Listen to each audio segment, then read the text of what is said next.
So yun, quick video.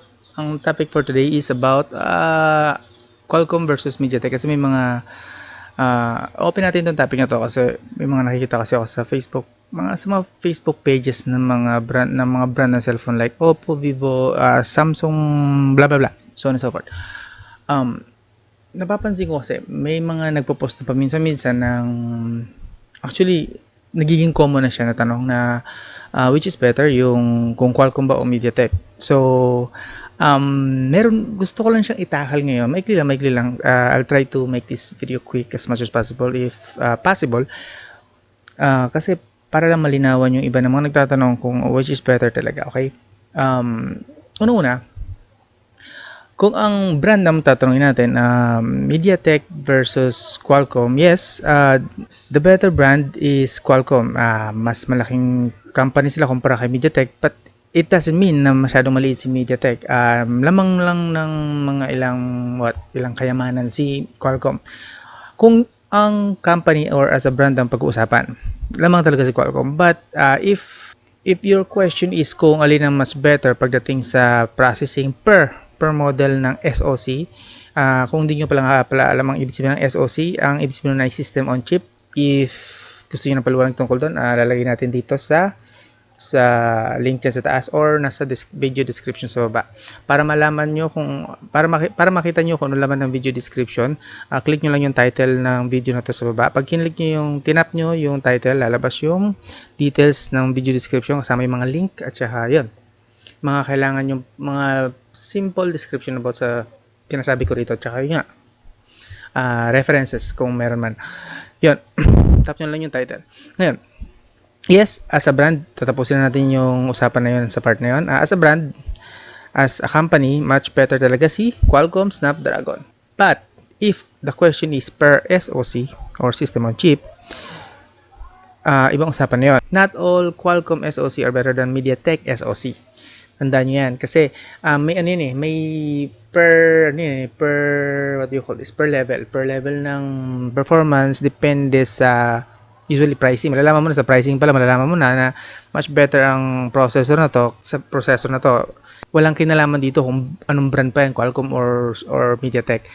And yun nga, you can say na Qualcomm Snapdragon 425 is better than MediaTek Helio G90T. Napakalayo nun. Hindi porket Qualcomm yung brand nung Qualcomm Snapdragon 425 is better na nga sa Helio G90T ng MediaTek.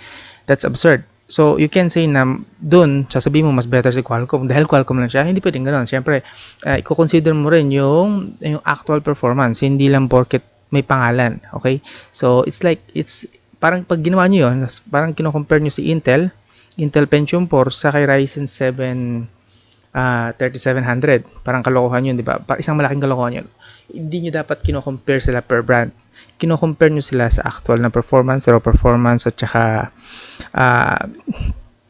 yung generation ng release. Like, siyempre, yung pinaka-latest na release ng processor is much better na siya when it comes to battery performance, game performance, image processing performance, much better siyempre yung mga latest versions kaysa mga last years, 2 years ago, 3 years ago, especially mga a few years ago, back few years ago pa ng mga version. So, mahirap gawin yun ng ganong comparison. Hindi yun fair para sa mga latest generation para sa ngayon. Okay? So, kung ang tanong nyo lang talaga is kung anong brand na mas better, siyempre Qualcomm. Doon na tayo, tapos na yung usapan na yun. Pero, hindi nyo pwedeng sabihin na porket ito yung Qualcomm ang processor ng isang cellphone at MediaTek yung processor ng isang cellphone, much better na agad si Qualcomm na SoC na cellphone.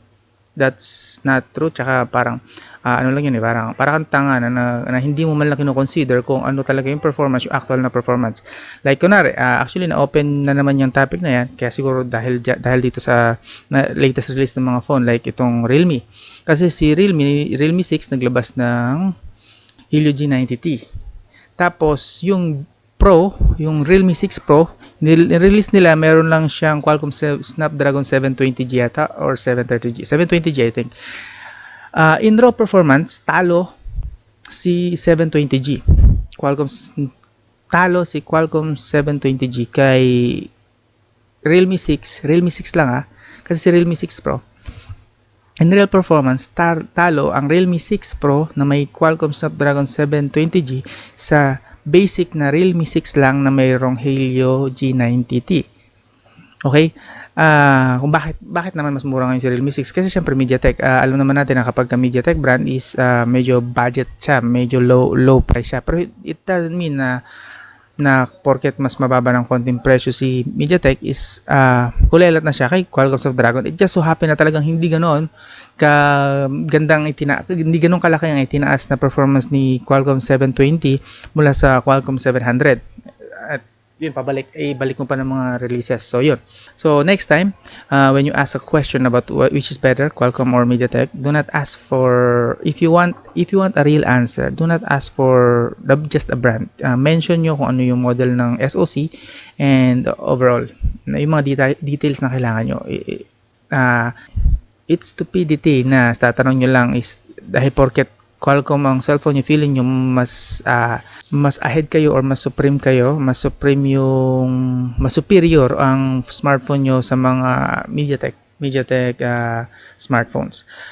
Don't worry, hindi rin ako fan ng MediaTek. Ang phones ko is lahat Qualcomm Snapdragon. Kasi nga, para sa akin lang is mas preferred ko lang talaga ang Qualcomm Snapdragon pagdating sa mga routing support kasi mas maraming support ang Qualcomm kumpara sa MediaTek pagdating sa routing. Okay? So, kaya mas preferred ko lang siya. Personal preference ko to, but it doesn't mean na para sa akin, the best na all the time si Qualcomm Snapdragon. May mga talagang instances na may mga model si Snapdragon na talagang kulelat kay MediaTek. Okay? Sana malinaw po yun. Regarding naman sa sinasabi na nag-overheat si MediaTek, dati pa yon, hindi na yon actually applicable ngayon sa panahon ngayon kasi na-improve na ni MediaTek yung mga overheating issues nila at hindi rin naman ligtas si Qualcomm Snapdragon sa overheating issues.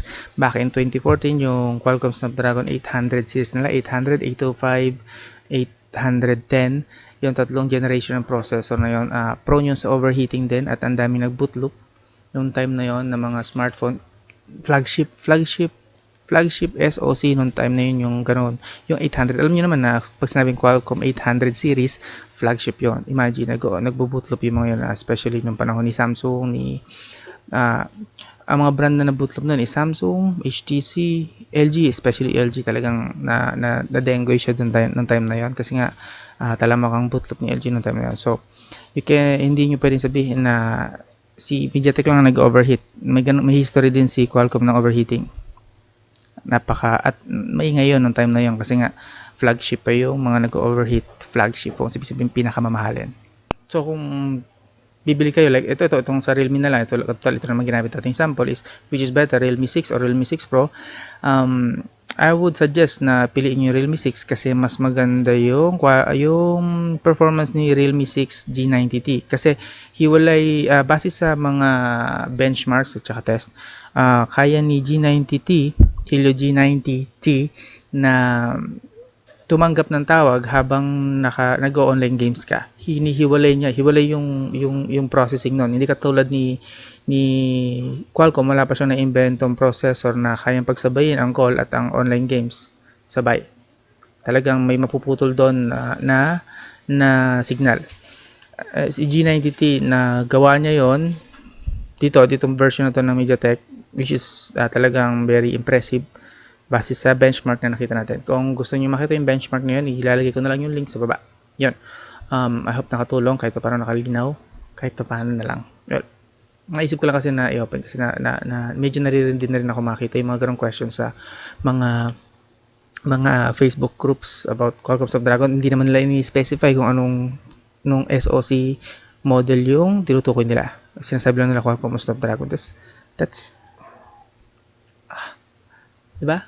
Parang anyway, yun.